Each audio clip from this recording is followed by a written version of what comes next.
Chair recognizes the senator from Wood. Thank you, Mr. Chairman. I'd just like to say briefly, this to me, obviously there's benefits to cannabis, but this just seems like a Pandora's box and a slippery slope.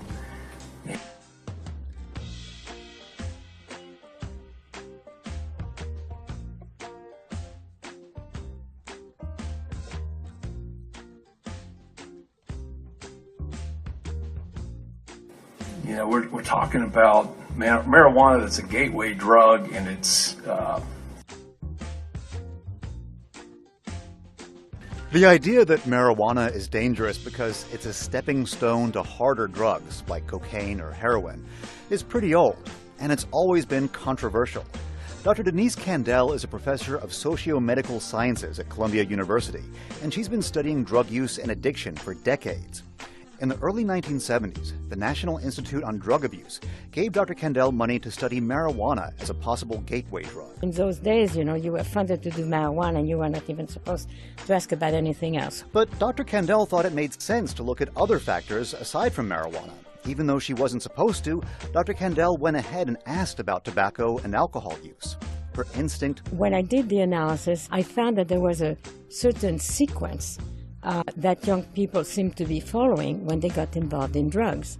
They did not start with marijuana, but they started with drugs that are legal for adults in the society, such as beer and wine, cigarettes, or other forms of alcohol. And tobacco, nicotine, appeared to be the most effective gateway of all. To reinforce her behavioral findings, Dr. Kandel wanted to conduct a biological study. And since you can't really confine kids to a lab and dose them with alcohol or tobacco, or heroin for that matter, science turns to rodents. When you have an animal model, you can change the order of presentation. You can present an animal with, drug A, see how he reacts to drug B, and do the reverse, B versus A. Now, Dr. Kandel is not a neurologist, but conveniently, she happens to be married to one.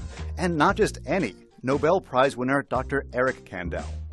Nearly 40 years after Dr. Denise Kandel's paper on the gateway hypothesis was published, she and her husband published A Molecular Basis for Nicotine as a Gateway Drug in the New England Journal of Medicine.